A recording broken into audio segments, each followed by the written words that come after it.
And as a rule, those with power are able to express or control that narrative in a way that those who don't have a great deal of power are not. However, there is also a whole history of alternative expressions of power. They're taking different sorts of narratives and therefore reconstructing, even only for a short time, the politics of the space.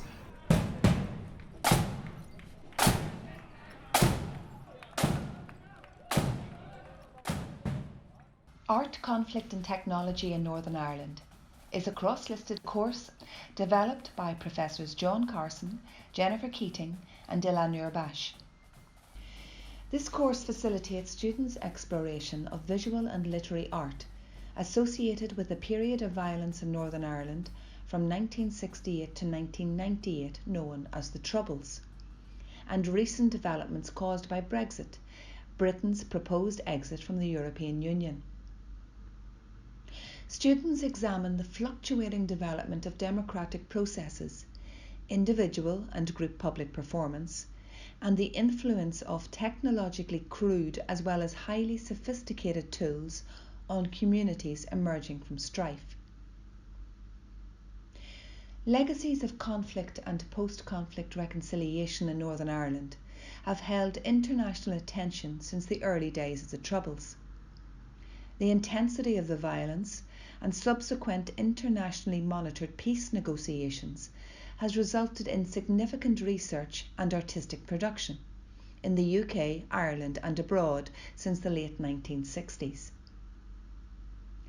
Throughout the semester, students are introduced to literary and theatrical works, visual art, political history and emergent technologies through a dynamic integration of coursework and field study in Pittsburgh, Belfast and Derry.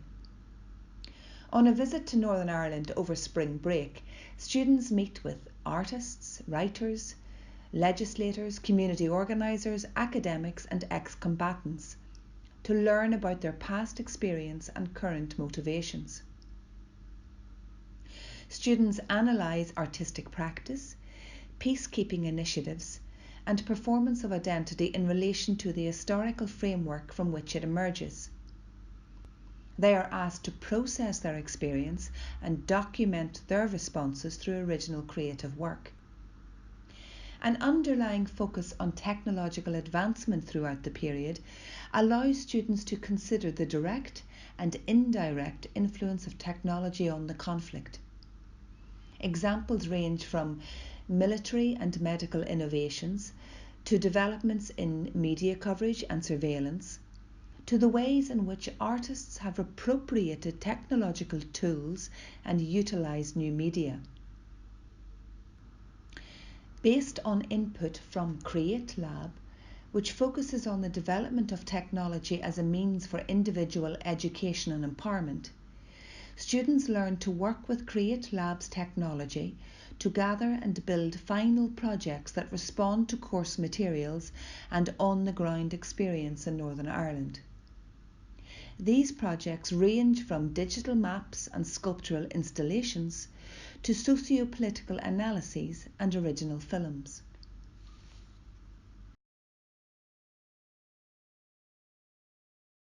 Yeah, the inspiration of the project came from kind of like the realm of dark tourism, and Sahana, my friend and I, who worked on this project together, we were really disturbed by kind of like the obsession that people seem to have by looking at these conflict zones from like a tourism perspective rather than from learning about the conflict. And for my undergraduate thesis at the time, I was able to talk to people from the political party Sinn Féin who were ex-combatants as well as now political like party members.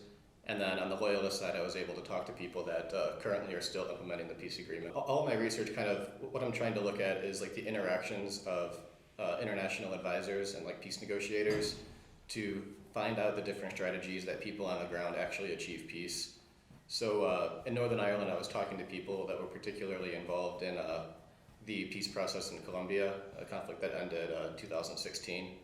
And my experience in Belfast, like learning how important it is to talk to people and understand the context of a conflict zone by actually going there and talking to people, inspired me to do a similar trip this year for spring break. I was in Bogota, Colombia, doing a very similar thing, but more in-depth and focused on my research.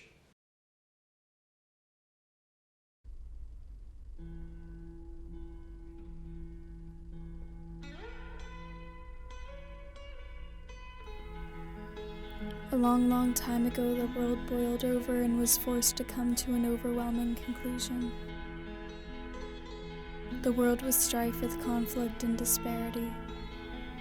We had two options of radical action: to continue to move forward as we had been, leaving the world to fester, leaving higher powers to build up their muck, like plaque on rotten dentures, or to bulldoze the world, to burn our idols and to realize the greater power of a common humanity. Thank you for taking the time to watch and for supporting art, conflict, and technology in Northern Ireland. In the next iteration of this course, we'll explore concepts and physical manifestations of borders, barriers, and bridges in the region and in global contexts. We'll examine the fluctuating democratic processes affecting Ireland and Northern Ireland. We'll study individuals and groups in public performance. And we'll also look at the ways in which technologically crude and technologically sophisticated tools influence communities that are emerging from strife.